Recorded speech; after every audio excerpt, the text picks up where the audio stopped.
All right, next up we have Rahul Patel, who is the Senior Vice President of Broadband and the Broadband and Connectivity Group at Broadcom. Now, the thing I like about these conferences is that we go from end to end in the supply chain. So we just heard from a carrier. I think it's great to follow that up with a chipset company and to hear your point of view. So welcome, Rahul. Thank you. Thank you.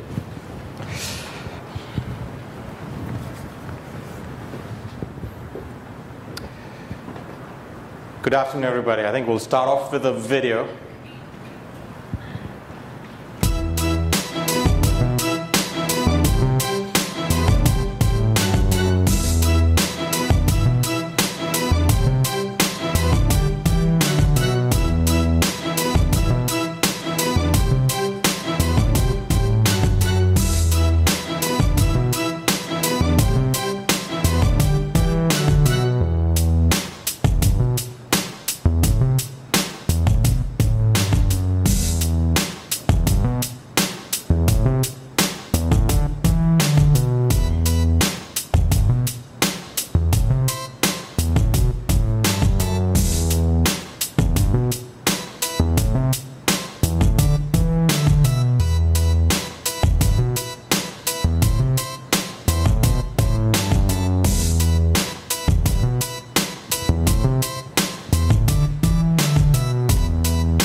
Okay, I was asked to talk about the future of Wi-Fi, and in my opinion, the future is here.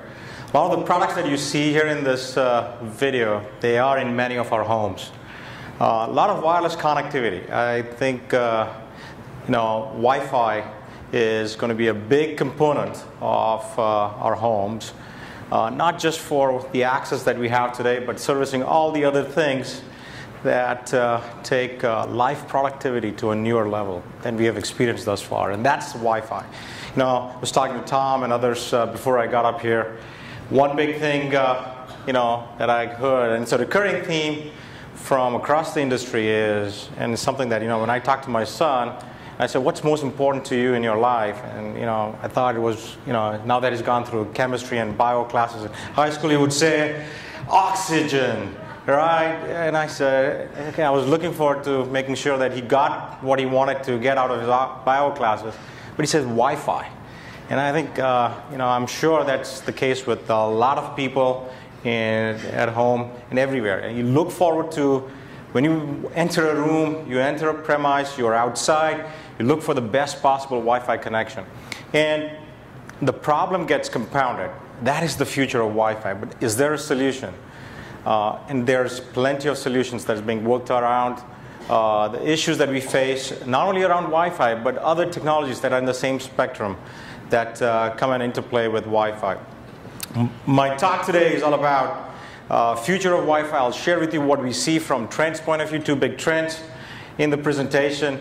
But the big theme is, instead of going all the way into the future, how are we kind of addressing some of these problems with these devices that you see in the home coming, and already there in the homes today.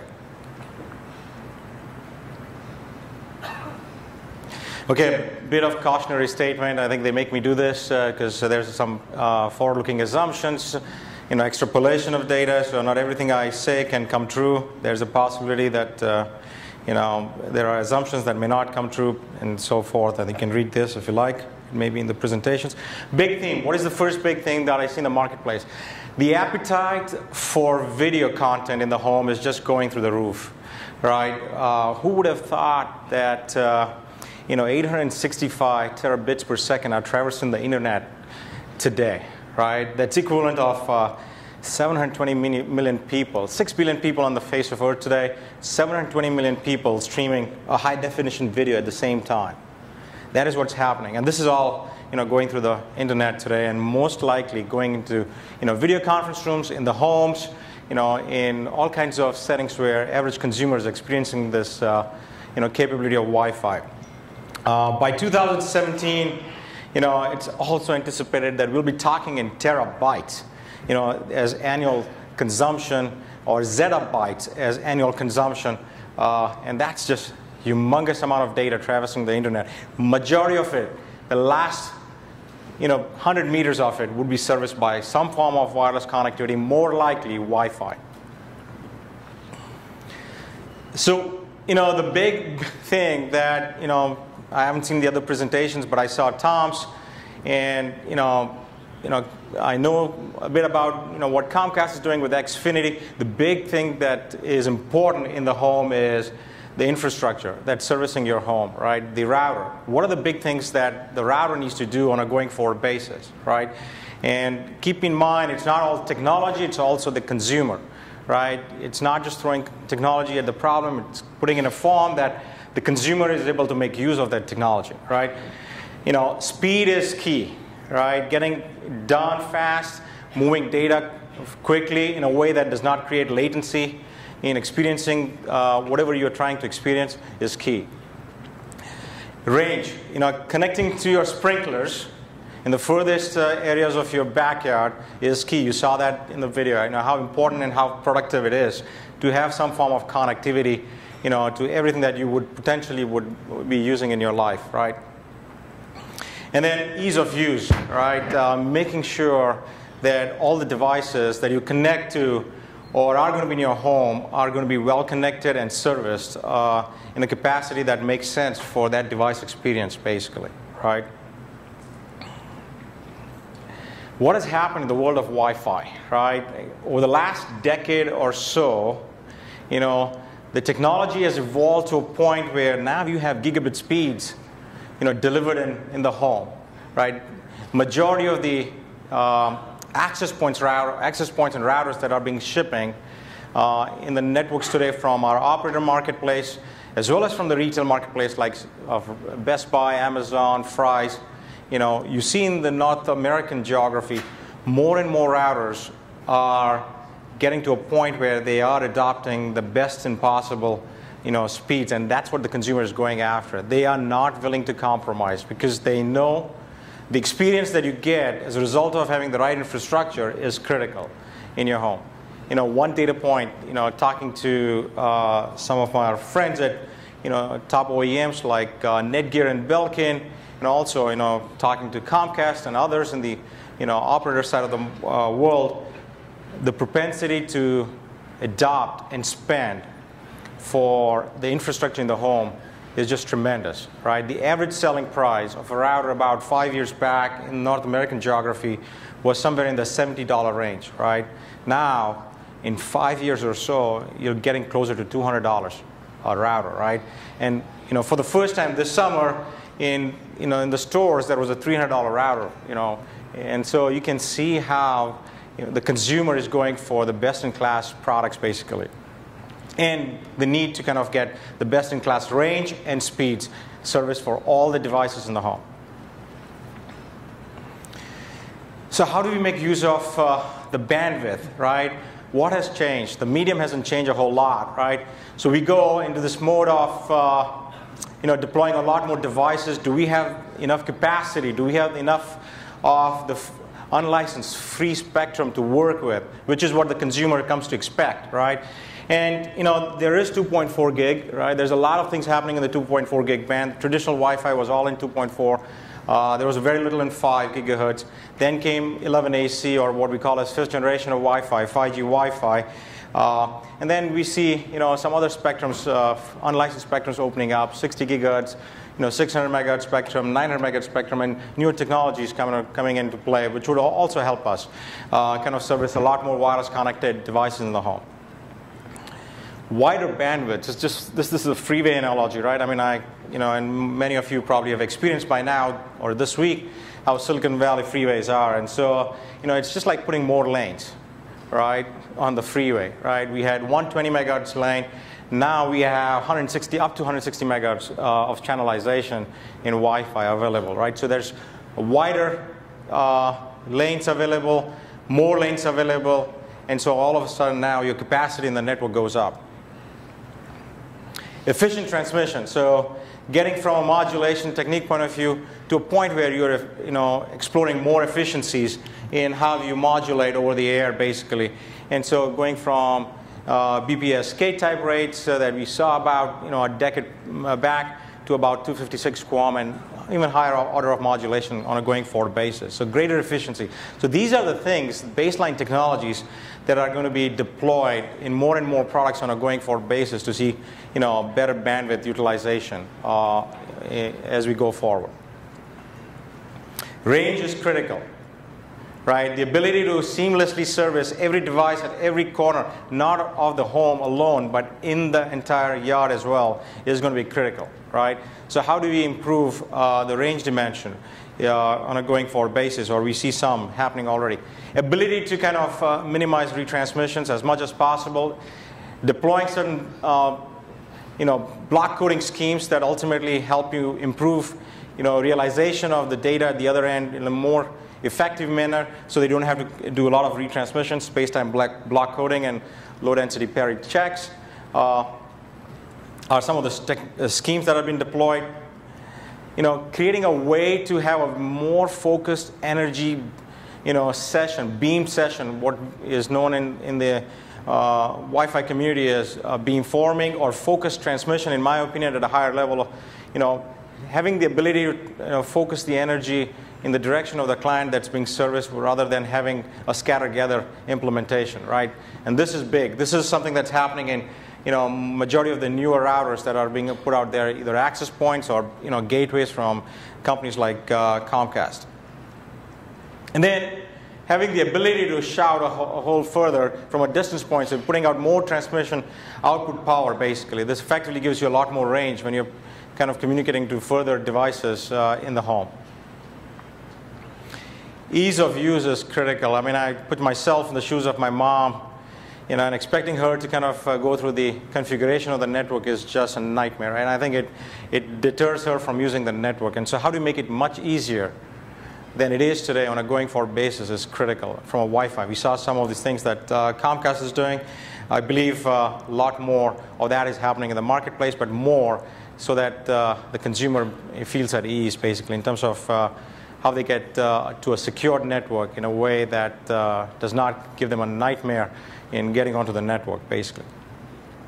Having the ability to seamlessly connect in multiple environments, be it work and seamlessly moving into your home environment, into some other environments, school, back to home, all kinds of things, right? And so seamlessly transitioning, having the hotspot set up, like Tom indicated again, in a way that you don't have to worry about connectivity on a going forward basis. If you move from one hotspot environment to another environment, home being another hotspot, school being another hotspot, work being another hotspot, and so at a higher level of abstraction, the experience is such that you don't have to worry about connectivity and reconnecting to the network, basically. These are some of the things that are very critical to the experience from a consumer point of view. And then seamlessly managing the servicing of the applications that are going to traverse over the Wi-Fi network. Allocating bandwidth in a way that makes sense at a network level for the application, right? So I'll give you a simple example. You don't have to service Netflix traffic the same way for all kinds of viewing devices. If you're watching Netflix on your 5.5-inch screen versus you're watching Netflix on a 60-inch screen, maybe the same content from the server, but how do you kind of manage content delivery? Do you kind of hog the bandwidth for both the devices in the same capacity? And I think those are the intelligence schemes that you got to deploy, not only at the last mile or the broadband connection that comes into your home, but also deploying intelligent quality of service schemes over the air. So things can be serviced in a way that makes sense to the consumer, and not leave the burden of announcing the quality of service requirements from the consumer to the router, basically. I think those are the critical things from an experience point of view. Taking away that burden from the consumer and delivering an experience on quality of service is key. There's a lot of technologies that's been talked about, right, in the marketplace. A lot future-looking, and Broadcom's also doing the same thing, developing a lot of things from the future point of view. I wanted to share with you what's out there today, right? As Broadcom, I think we put out a platform in a marketplace that would work with today's devices, right? There's a lot of things that are being worked on, as I said, multi-user MIMO, 160 megahertz channelization. Are the receivers or the clients or the devices capable of making use of those things? And I think that's a big question mark that we left ourselves with, and the answer we came back with, not today. Not today. And so how do we solve the problem for the marketplace and make the consumer have a better experience on the Wi-Fi networks with all the devices that you saw in the video also being powered by that network? So we put out a platform where we said, okay, we're going to deliver 160 megahertz channelization. We're going to take two 3x3 11AC radios and fire at the same time in the platform. We're going to intelligently route traffic between these two 5 gigahertz bands, channels rather, in the same frequency band. Right? We're going to park traffic where it makes sense from a service or quality of service point of view, and ultimately, also look at the network and the environment around and see what's congested, what's not congested, and accordingly move traffic between the channels in the same band. And if needed, we'll move traffic from one band to another. And so there is this 3.2 gigabit per second fire rate wireless router now available in retail, and a lot of the broadband or service provider customers are also looking at this. Effectively enables doubling of performance. We've done some of the tests in home networks. We've done tests in environments that are kind of congested, and we saw a huge benefit in the experience realization as a result of putting out this thing, right? So this was an enhanced Wi-Fi platform that's not traditional, but it is in compliance with the standards. It's compliant with all the devices out there, all the phones that are shipping, be it iPhone 6, be it the Galaxy platforms, be it your tablet, and consistently delivered better performance in the home environment. And so solutions for today that would work for, quote unquote, my mom and every mom out there, right, who would not have to worry about, is my device multi-user MIMO? More likely, she will not have a multi-user MIMO device for another year and a half or so. So things like that are critical in terms of delivering ideal performance. Some of the other attributes, I think, collapsing into 3 or 4 things that I talked about are needed or expected by the consumer. The optimization of the bandwidth or the medium that's available by using two 3x3 radios. We kind of, in the same frequency band, optimize the use of the medium as well as make available the medium to the right applications for the right quality of with the right quality of service. We have the ability to smart connect. What that means is over the air deploy quality of services, put the devices connections in the right channel or in the right spectrum, 2.4 or 5. And also on top of that, deploy some of these things that we call transmit beamforming as any beam, be it explicit, implicit. We direct the energy in the right way and focus the connectivity between clients as well as the routers. And also supplement with a pentacore host processing capability so that we're not slowing down anything that we are processing. And on top of that, right, be compliant to the industry, right? Be standards compliant, so any and every devices that would be brought in the network would work seamlessly, be it Broadcom, be it not Broadcom device. The second big trend, it's in line with what the videos were talking about, right? It is expected, and I've seen reports go from 200 billion devices to 30 billion devices by 2020, and I picked the most conservative number, 30 billion devices, right? If you equate this to today's population, that means per human being, there would be 5 devices, wireless connected devices in the world, basically, right? That's the average it would boil down to. I don't know how 200 billion devices would scale per person, but 30 billion would be approximately, give or take, some 5 devices per person, right? And, it is expected that if not next year, by 2017, there will be 70 million, wearable devices. My anticipation is there will be 70 million watches in the next couple of years. And so this market is evolving. It's growing fast. It's going to come at the infrastructure in the home like a tsunami, basically, right? Never expected. And how we're going to deal with all these things is going to be critical. Having the right infrastructure, going back to the first trend, having the right infrastructure to support some of these things is going to be equally critical on a going forward basis. Talking about this trend, how do we deal with these things, right? How does Broadcom and how does the industry kind of find a way to enable some of these things going forward in the marketplace?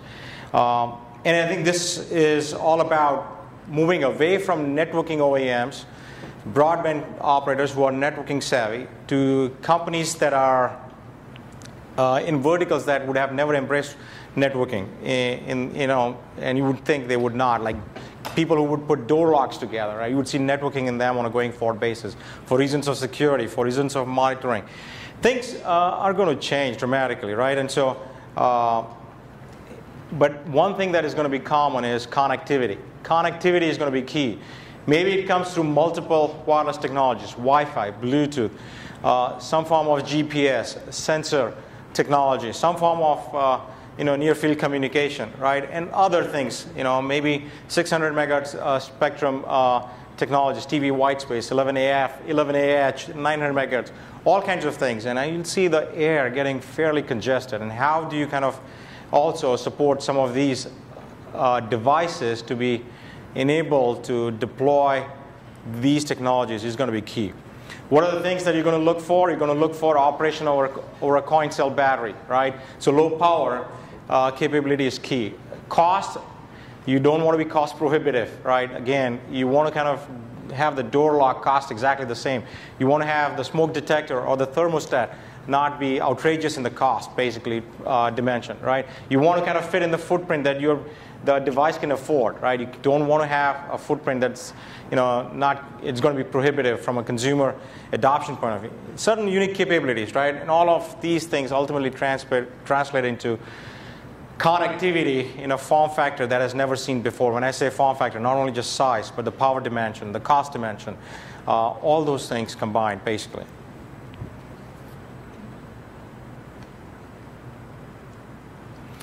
What has Broadcom done? Broadcom, and I think there are other initiatives in the marketplace too. Broadcom's initiative is what we call as WICED, Wireless Internet Connected Embedded Devices Platform. So we call it WICED. What we've done is we've put together a platform that ultimately, can be easily integrated into your door locks. It can be integrated into your sprinkler subsystems, your washer, dryer, your air conditioning, your smoke detectors, your thermostats, your weighing scales, because these days everybody wants to kind of monitor how they do every day. In your wearable devices. It's also a bridge device that ultimately gets you connected to the network. It also has the ability to sense through the beacon technology. It's also going to help you connect your wireless speakers in a way, have an audio experience, streaming audio experience with your existing infrastructure in the home. All of these things are being made possible with this Wicket platform. There's a lot of other things that Wicket's going to do, but some of the things that are happening right now in the marketplace.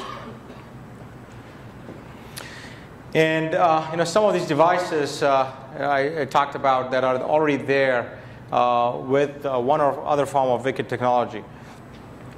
I'll also share with you, it is critical that we also kind of enable the apps developers community. I mean, so Wicket has also got an app on iTunes as well as Play Store, and we kind of give out the source code and how we go about developing the application underneath Wicket to facilitate a lot more, application and proliferation of wireless connectivity in various verticals that today don't embrace wireless connectivity as well, but are looking forward to. Okay, that's about it. Thank you.